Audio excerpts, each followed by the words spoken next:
So this is the Intel Web Tablet, which people have also called the Intel iPad.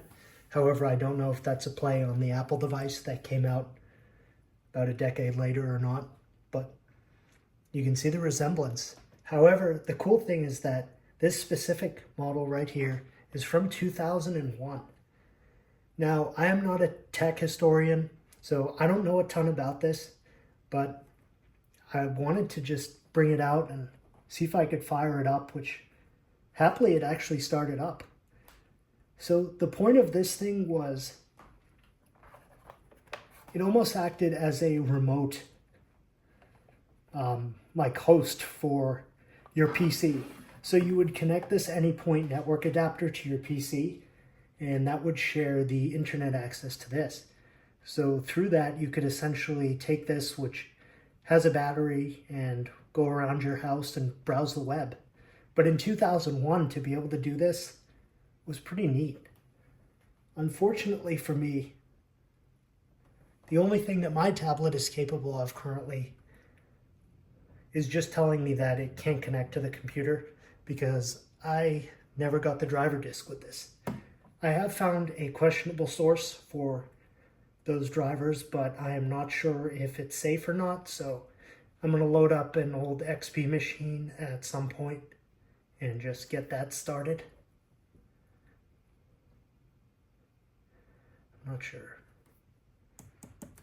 what's happened here, but usually when I press that red button, it brings me to an error page. There we go. To turn the tablet on and to return to your home page at any time, press your personal home button.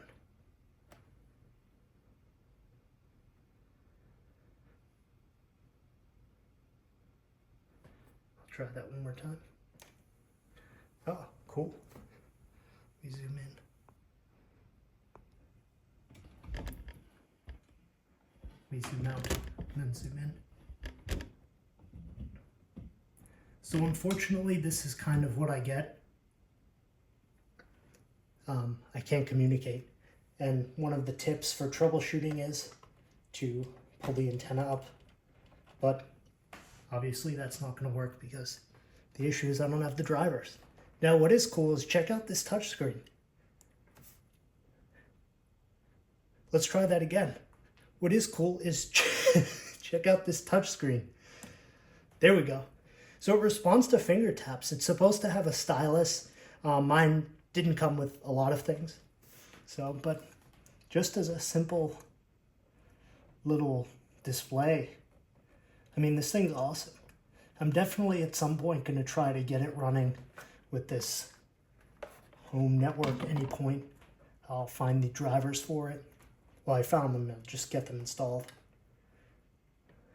But this was just a quick walkthrough. Hit the print button. Yeah. And the final super cool thing I want to show you about this is that the battery still works. Not for very long, but I mean, that's really impressive. That is extremely impressive. This thing's not been on for over a decade, and it still works.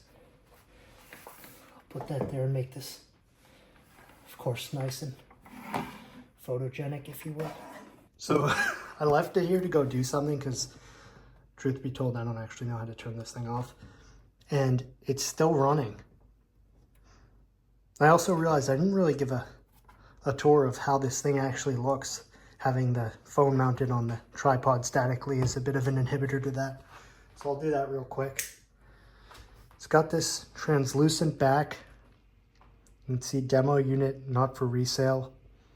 The lithium-ion battery pack back there, which is like a marvel of engineering based on the fact that was plugged in for like 5 minutes and is still running. And also, the only other stuff I did have was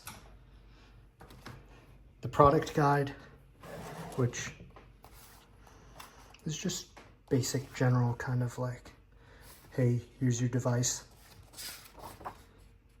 Here's its parts. Here's how it works. So things of that, and just in a bunch of different languages as well.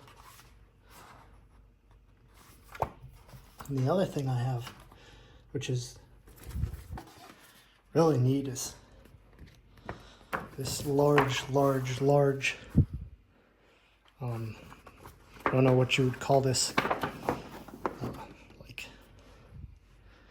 setup card. I suppose I can just kind of show you every part of it. So if you're interested, you can pause the video and take a peek at what it says. But it just talks about drivers, and it actually mentions Windows 98. So perhaps I will have to use that instead of XP.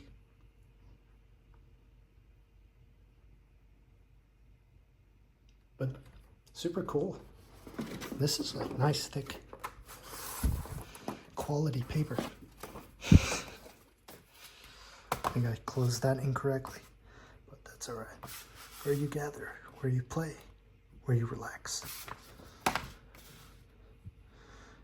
PC requirements: 200 megahertz Pentium, 120 megs of hard disk, 64 megs of RAM, 98 or ME. Very cool. And it's still on.